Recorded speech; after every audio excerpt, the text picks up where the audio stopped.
Hello, welcome to my alternate channel, War.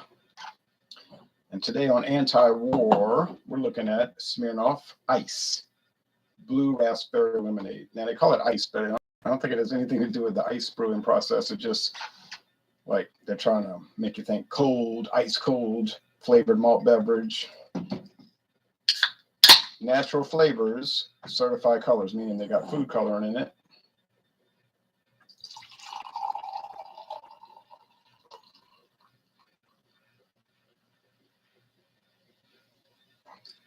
This is a famous color and a famous flavor. It's called Blue Raspberry. Now, there's not really such thing as a blue raspberry. There's raspberry, of course, but blue, somebody came out with this back in the 1950s as like a flavoring for, say, like an icy or one of those freezy pops. Or Slurpee, you know, those kind of things. So then it got expanded to all kind of food items, hard candies and everything. Now it's in the beer world. This is a flavor malt beverage, meaning it's beer based. They use malted barley and hops and yeast, but then that's where the comparison stops, all right? Because beer is not made to be odorless, colorless, and flavorless. But if you get one of these and you add no flavoring, it's going to have practically no aroma, no color.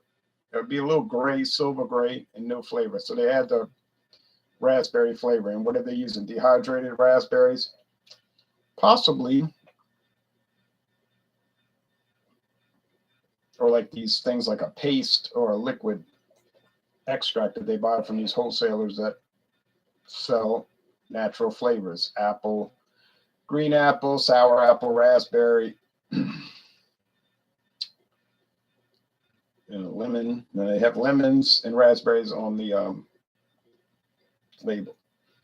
Smells like raspberries. This, like I said in my solo review on the main channel, this is a beer product for people that never grew up. You know, they still want to have flavors from when they were 12. I'm not saying they didn't grow up literally, but what their taste, you know, what they eat and drink didn't really become adult, stay childlike. They might drink these kind of things. If you see the food they eat, it just never advances. It's like Slim Jims.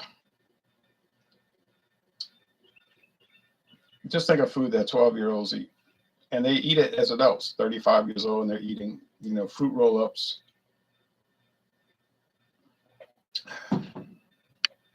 Count Chocula cereal, and drinking these kind of things. It's not a knock against the people, okay? If that's what consumers want, fine. It's no big deal. I bought it. You know, I bought it. I paid $15.99 for the 12-pack. So, I mean, but I bought it for it's not to enjoyment, but Smirnoff. These products generally taste the same unless you get a really bad brand, a low quality brand. You don't see those too much anyway because they usually won't last. Smirnoff is the Smirnoff Company. Yeah, I mean they've been doing these kind of things for a long time, and they have their own facility in Plainfield, Illinois, where they only make these products on a massive scale. So the chance of getting a off flavor or a bad batch is pretty low, practically impossible.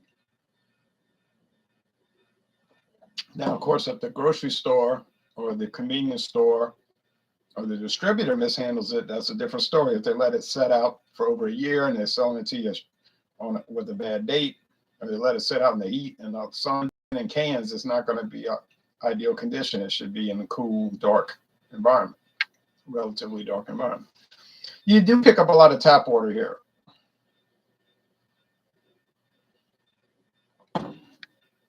I think you would notice that. They're probably getting their water from the river that runs through there. That runs, I think it's the Des Plaines River. It runs into the Illinois River and then into the Mississippi River. So this all drains to the Mississippi. Even the Chicago River, you can get in a boat in Chicago a few blocks from the lake and then take that boat. I mean, if they would allow you to do it, I don't know if the official, authorities will allow you to do that, but you could float all the way to New Orleans. There was an article in the newspaper about a guy who was doing that over the summer. He got in Lake Itasca in Minnesota, and he had a canoe, and he was taking it all the way to New Orleans, maybe to the Gulf. I don't know how pleasant a trip like that would be, but Mark Twain did it, so he wrote about it. It's very tart. Many fruits tend to be tart, so it's very tart. It's very sweet, sugary sweet. They're using lots of probably cane sugar. So that's a negative in my opinion. But these things are that's how these things are. I don't know how people go around drinking this kind of stuff all the time. I see people in Louisiana all the time getting daiquiris. We go and get daiquiris. We go and get daiquiris. Okay, those are the same concept as this. They're super sweet. They're loaded. They're super sweet and loaded with sugar. That's why they're sweet. They have food coloring, all the different colors. Some of them taste like they might be using high fructose corn syrup instead of sugar, so they got that sticky, sweet, dry, weird flavor. And then it's a huge styrofoam cup of it, a lot more than 12 ounces, and it's like loaded with liquor. They might use diesel 190 proof.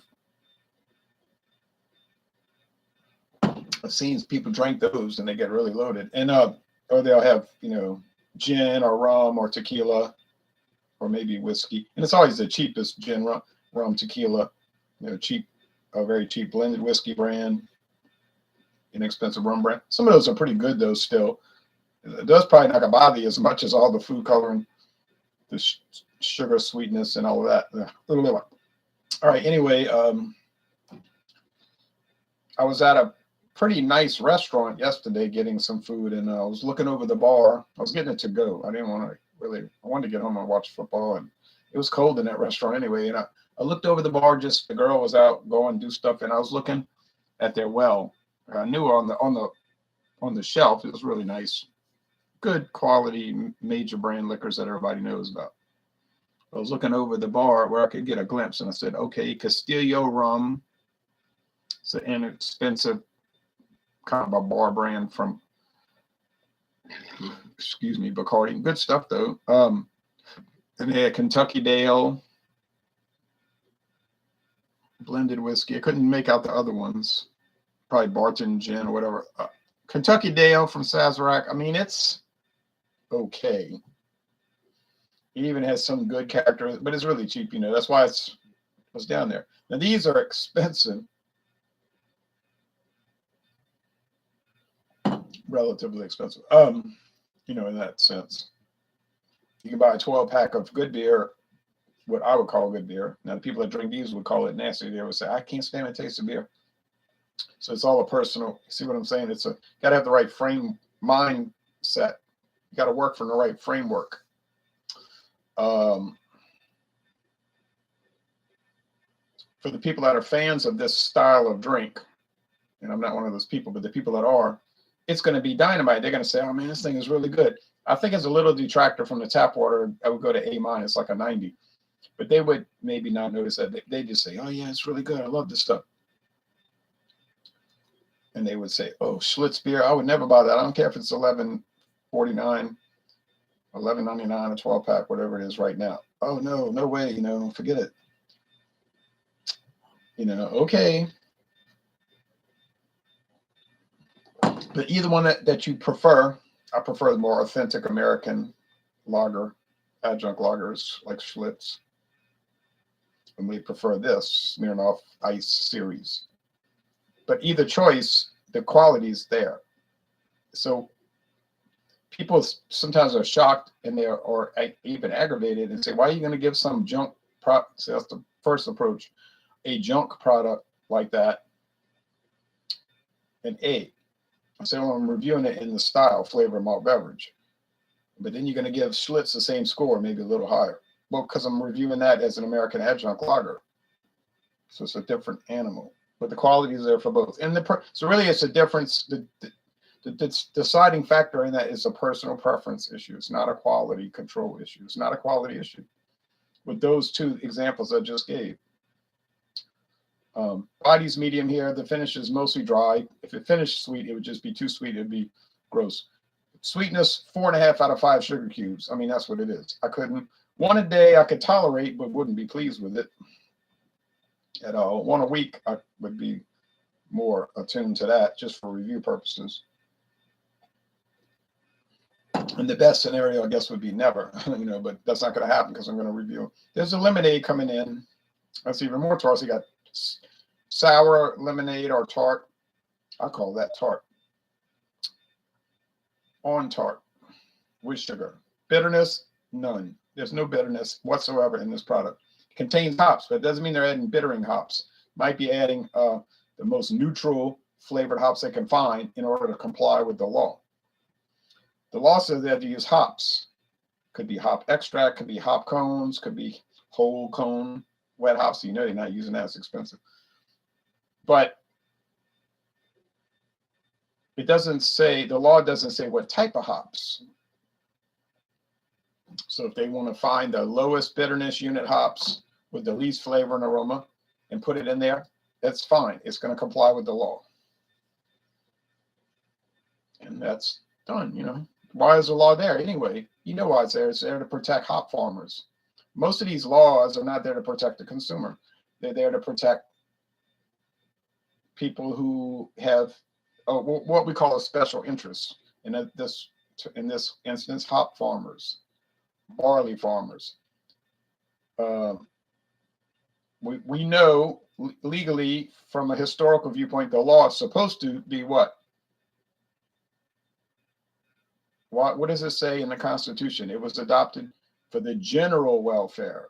In other words, it's supposed to be there to serve everyone in a general sense. The Constitution doesn't say it's created to serve the special interest, but in a practical sense, that's what happens. And that's why you have those laws.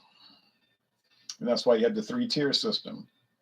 Producer at the top, middleman in the middle, the distributor, the retailer at the bottom, the person that sells it to you, and you at the other end, the consumer. You're at the receiving end.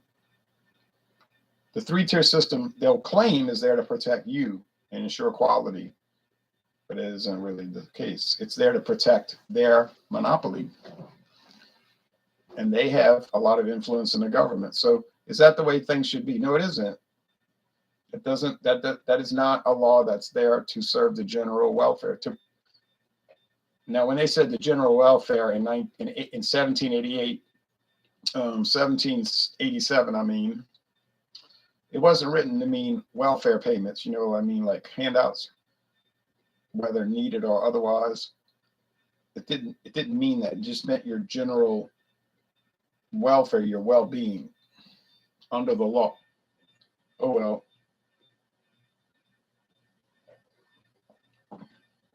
That's the system in place at this current time. We would like to change it, meaning me and other people who are more free enterprise oriented. But back to this product, for what it is, and you may agree with me, I don't like what it is. I don't have to like it. Doesn't matter. I'm not that important in the big scheme of things with the drinking world, or alcoholic beverage world. You're not either, unless you own Diageo. But in its own little, well, rather a big world and growing world, the flavor malt beverage world is not really that little anymore. Used to be a niche segment of the beer world. Now it's a pretty large segment and a growing segment. Maybe the fastest growing segment. I don't know. I haven't checked the stats. What's the fastest growing beer area in the world of beer? But I would think flavored malt beverages must be one of the top 2 or 3. Seltzers were for a while, but that was sort of a flash in the pan. I never liked them to start with. A lot of people did. But seltzers, those seltzer type beers, many of them not made with barley even. They're made with sugar, which is a acceptable barley substitute, believe it or not. And many seltzers are not called malt beverages. If you look carefully at the label, it does not say anywhere malt beverage. Some do, but many will just say beer. But that can be a confusing concept because the government requires that beer be made with barley malt and hops. And this is the important part of the law, or certain substitutes for barley, such as, and then they list them, sugar. What else did they say? Carrots, I think, or something, beets, all kind of bizarre things that you would never think of. And I think they say etc. In other words, there's no specific list of substitutes. They're just saying such as these things, not only these things. That's just an example of what can be used as a substitute to make beer. You can't call it a malt beverage or a malt liquor. It wouldn't be that. It's not made with barley malt.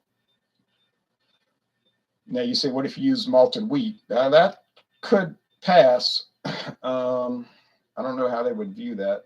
You might have to specifically state malted wheat beverage, whatever. All right. But I think the problem with the seltzers, the initial experience people had was, oh, this is great. Low calorie, low carb, same 5% alcohol, sometimes 8 with those Rita's seltzers, 8%, I think, or the Bud Light Platinum seltzers, 8%. But as time went on, and the more exposure people had to them, their enjoyment level dropped.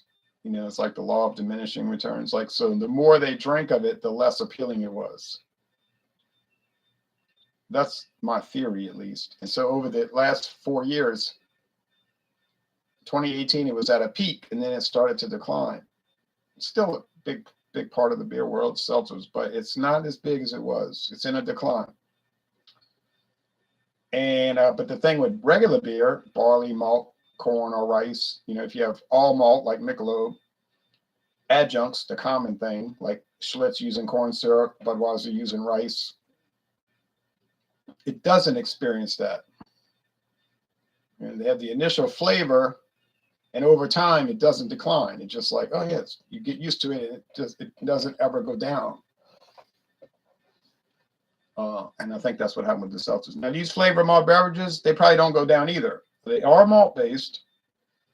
They probably have a more solid backbone than just making it with sugar. I just think that eventually it just starts to disgust people. And they kind of hold steady for good or ill. Probably ill, but drinking all these sugary products, I can't say that it could help a person. But the thing that didn't really catch on with these is the calorie count is high. You see, so the people that drink these aren't too worried about their calorie count, their calorie intake, 190, 185, 190, 195 calories per 12 ounce. They're not worrying about if it's 80 calories, So it's all about how the consumers view it. You never see advertisements for these things ever. I've never seen a television commercial where they advertise these things. I did see some seltzer commercials over the years. Don't see them anymore. I really can't recall seeing any more of them. But I honestly can't think of a time ever where I saw a flavor malt beverage television commercial. Have you? I've never. And I could name 20 different brands. I don't recall ever seeing a commercial for it on television. So it seems like they sell themselves. They're doing a good job of it. And now I think another area that's going to really continue to grow depends on your state. Now, some states don't allow it. It's forbidden. Are these ready-to-drink canned cocktails, many of which taste almost identical to this, but they're liquor-based. In Louisiana, they're everywhere, everywhere. Monaco was big for a while. It's kind of faded. I don't think because people didn't like it. I think it faded because it got pushed off the shelves by some really strong competitors down in Louisiana who didn't like that being on the shelf. Maybe even told retailers, if you keep that on the shelf, I'm not going to sell you my stuff. Oh, we don't need it, you know, that kind of thing. But because that's from up in Canada, and I get the impression that they might have pushed it out. But those are big in the states that allow it. The gin-based, rum-based, blended whiskey-based, tequila-based. That's a really big one, tequila-based. So those are taking off, and they'll run 5%, 6%. Some are 8%. Those can be a little bit dangerous, but usually around 5%. So they're not going to get you any more trouble than the beer base. I think the calorie count is around the same. Might be lower. I don't know. Hadn't examined it. All right. Well, thank you very much for watching. So we'll go at 90. An excellent, A minus, probably just getting into excellent, but no problem. I'm glad I only have a few left. But if you like these kind of things, yeah, may as well try it. So Hector says, Hector Lopez says, there is, but he means to say there are so many ready-to-drink cocktails in the Los Angeles area. I believe that. Have you tried Cutwater? I've tried a few Cutwater, and that got bought out by Anheuser-Busch, and they're just pumping that out, and they're really pushing it hard. Now, you know what? I have seen ads for those, but like I said, those are liquor-based. I haven't seen ads for the flavor malt beverages. Cutwater, I'm starting to see a lot of advertising attention. So Anheuser-Busch going hard on that. They're going hard, like, come on, buy this Cutwater. And it's going to be a big success. When Constellation Brands had it, seemed like they weren't doing much with it. But I think that's a company with a lot of problems. They do a lot of screw-ups. That's a company, I bet you in 10 years it won't even exist. I have a feeling about that. They'll be gone, you know. But Cutwater, I've tried a few, handful. If I go to the Tulane football games in New Orleans, Tulane football, Cutwater here, everywhere you turn, they got Cutwater. And people are buying it one after the other. $6 a can, high, huh? And they're just buying them one after the other. Bam, bam, bam, bam, bam, bam, bam. So it's got a huge presence. It's incredible. And I ask people, what do you think about this stuff? Oh, it's really good. I always get the same comment. It's so good, or it's delicious. Well, there you go. If that's the response, then that's the win. They get the win. All right, thanks everybody. See y'all over on the other main channel. You know, I don't come on this channel too much. See y'all on the main channel.